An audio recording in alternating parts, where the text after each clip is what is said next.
You're listening to Myers-Briggs Question Corner with Edythe Richards. Hello, listeners. Today's podcast is a special one as it was inspired by a colleague of mine named Aaron, who's an ENTP type. His wife is an ENFP type. Since this is a pairing we haven't discussed, I thought today would be an ideal time. And I'm bringing in my fabulous producer, David, on this conversation just because his Scottish accent adds so much fun to these discussions.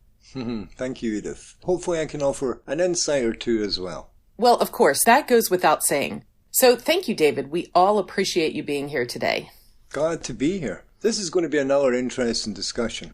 Now, let's be honest, I'm not going to be an expert here because I'm not an ENTP type. But you're an ENFP, so I'm thinking that you will have quite a lot to say about this. Indeed, I do. So let's break this down for our listeners. I'm going to give an overview of each of these types and talk about some of the joys and challenges of this pairing, specifically as it relates to romantic relationships. But I think a lot of the information will be applicable to people in work relationships as well. And we'll end with some things that each person can do to facilitate better communication and interaction. That sounds good. Now, I'm not sure if I myself know any ENTPs, so I'm afraid I'm going to be a bit of a fly on the wall here for some of this. So how about if I just ask a few thoughtful questions here and there, even if it's just for my own curiosity's sake? Perfect. And note any observations you have as well as an outside person, as that can be especially enlightening. You'll probably have a helpful perspective since you're not personally involved. Right. And this always helps me figure out the people I know and how I can be more effective at interacting with them. Edythe, what's first? Well, let's start with the ENTP. Okay. ENTPs like anything new and they love challenges. They are highly creative people, and so it's no surprise that many ENTPs are entrepreneurs as they're great at getting people to rally around their ideas and generate enthusiasm. They also love to debate about anything and everything. Every ENTP I've ever known has this quality. They just can't help themselves. So, is this how they process information to see if it's actually true or not? Or is it just that they enjoy arguing or even just playing devil's advocate? Good question. I think it can be a bit of both. I'd say ENTPs are genuinely interested in other people's thought processes and as thinkers, skeptical about others' logic until proven wrong. So they're rational and probably very quick on their feet. It sounds like they enjoy a debate for the sake of the debate, or the intellectual challenge. It also sounds like they might be fun to be around. I think they'd probably liven up an otherwise boring party or social event. Definitely. They also aren't really interested in routine things like mundane stuff around the house, and they may conveniently neglect these chores. Right. Now, correct me if I'm wrong, this sounds eerily similar to ENFPs. Well, minus the debating. Edythe, I don't think I've ever heard you talk about enjoying a good debate. I can appreciate a good debate, but no, I wouldn't use the word enjoy. Now, an ENTP and ENFP couple may seem like they're very similar in a lot of ways. They're both outgoing, they love to be in the company of other people, both tend to be spontaneous and fun, and not rigid in terms of plans and household chores. But just because there's only one letter difference in Myers-Briggs types doesn't mean that these two people will show up in similar ways. Yes, we've talked about this before. One letter difference in Myers-Briggs types can really make a huge difference in terms of how people process information or make decisions. And I imagine it's no different for ENTPs and ENFPs. Correct you are, David. ENFPs do share many of the same traits as ENTP types, mainly because we both have the same dominant function of extroverted intuition. We're both idea people who love brainstorming and coming up with clever new out-of-the-box solutions to try. And we're both not the best at following through on these ideas. We both tend to have shiny new object syndrome and can be easily distracted by new things and neglect routine, boring things. And let's say that the house of an ENTP and ENFP couple might be a complete mess. I can see this couple struggling at the last minute to clean up while visitors are on their way over. If they're parents, they may be inconsistent in terms of rules for the kids because of their tendency to go with the flow. Well, from what you've shared about yourself and your slightly messy habits, I could say that this could be a problem area for you. And I can't imagine two of you together trying to navigate that mess at the same time, even if the two of you are only one letter different on the Myers-Briggs. Yeah, I know. The struggle is real. So yes, we ENFPs are similar to ENTPs in this regard, but one big way that we differ from each other is in our auxiliary or secondary function.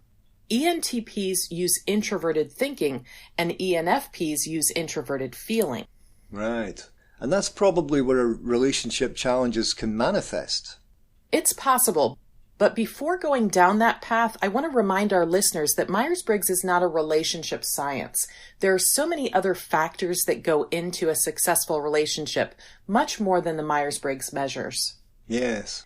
And as you've said before, it doesn't predict relationship success either, but it can help people become more aware of each other's needs, and that can help any relationship. Right, so let's delve into the challenging areas for the ENTP and ENFP type. So as we mentioned, a big struggle could revolve around the thinking-feeling dichotomy. This is all about how we make decisions. Thinkers may be attracted to the feeler's warmth and empathy, but they may unintentionally hurt the feeler if they're too tactless. Thinkers may also not understand that feelers naturally dislike conflict and may not really enjoy debating issues in extreme cases, and they may see it as threatening. Feelers may be attracted to a thinker's objectivity, but they may take things too personally and either avoid any confrontation or explode if their emotions boil over. When both are balanced and working well together, the ENTP can help bring the ENFP's logical side out, and the ENFP can help the ENTP with the emotional side. And I believe we recently did a podcast on thinking and feeling, Edythe. Thinking and feeling misconceptions, I think it was called. That's right, and it's available on iTunes, my website, atopcareer.com, Player FM, or wherever you get your podcasts. Yes, that was a very insightful podcast indeed, that one, Edythe. So we know that thinkers and feelers may butt heads, especially in relationships. How might this play out with ENTPs and ENFPs? Of course, there's so much that depends on the maturity of each person in the relationship. But looking at this specifically in terms of type theory, I'd say that one of the biggest potential pitfalls would be in terms of how they show their love for each other. The ENFP is going to value a deep emotional connection, and the ENTP is going to value someone who challenges them on an intellectual level. Let's remember that both of these types are going to get bored with routine. ENTPs are therefore going to appreciate a partner who's a bit unpredictable and keeps them on their toes. At the same time, they're not going to be ones to coddle and constantly profess their love. So the ENFP is going to need to be very self-confident and independent for this relationship to work out long term. Obviously, for younger or less mature ENFPs, this could be a problem, as ENFPs are often either in love with the idea of love or unwilling to commit to one person because there's just so many other exciting possibilities. ENFPs are also going to be way more sensitive than ENTPs, so problems could arise if the ENFP believes the ENTP partner is blunt or comes across as uncaring. So for both types, what strategies would you recommend? Let's start with what ENTP Aaron can do to best relate to his ENFP wife. The number one thing any thinker can do for a feeler is to be encouraging and empathetic. Understand what makes your partner tick and try to think about things from her point of view and relate to her in a way that she wants to be related to. Yes, we've talked about this before, Edythe, and I have to say it's not an easy task to demonstrate empathy. I mean, can anyone truly walk in another person's shoes? That's what the logical thinking side of me keeps asking. And I'm not trying to hurt anybody's feelings here, but I do feel it's a legitimate question. Right, I understand and appreciate this stance, David.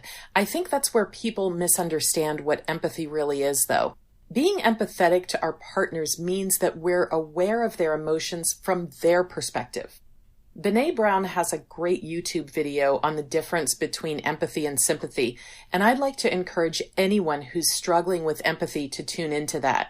There are also some small steps that you can take to be more empathetic, such as asking questions and just being there in the moment to truly listen without passing judgment. Take a few minutes each day to hear her talk about her day, and remember that being empathetic isn't about solving problems. Yes, yes.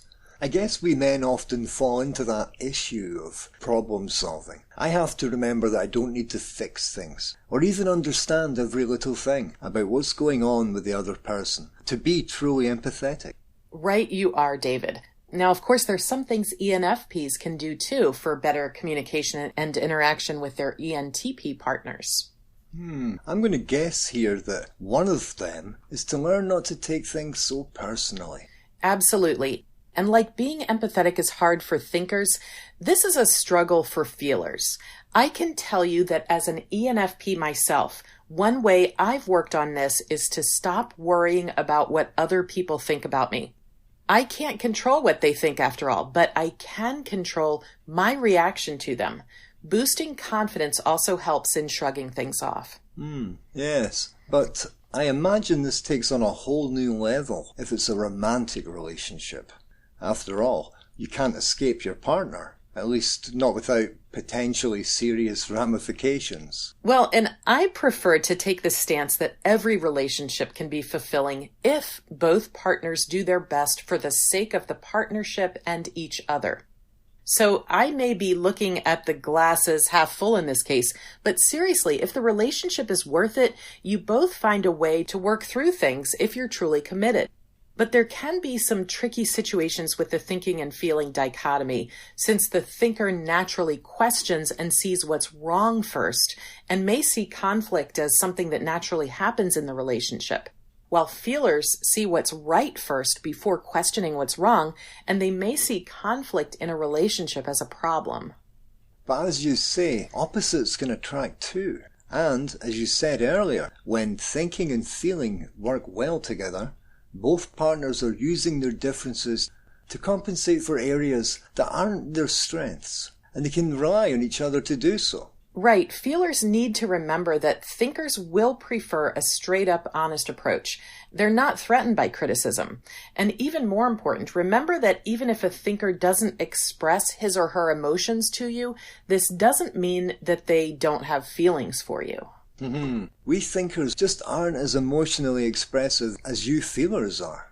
That's right. And for the thinkers, we need to remember to extend a listening ear to our feeling partners and not give advice. Just take the time to be with them in the moment and love them for who they are. And for we ENFP types, genuinely expressing your affection, especially verbally, goes a long way with us. There's a reason we fish for compliments. And with that, we're coming to the end of another episode. Thank you once again for tuning in. If you find this content useful, give it a share with others. We want to keep our site free of external advertising, and we rely on listeners like you to promote our work. Thanks so much. And to Edythe's colleague Aaron, many thanks for asking this question about ENTP and ENFP relationships. We hope this question will be helpful for others of the same Myers-Briggs type preferences. Thanks for listening to this episode. If you'd like to hear more, or you'd like to submit a question yourself, then you can find us at www.atopcareer.com. Until next time. MBTI and Myers-Briggs are registered trademarks of the MBTI Trust.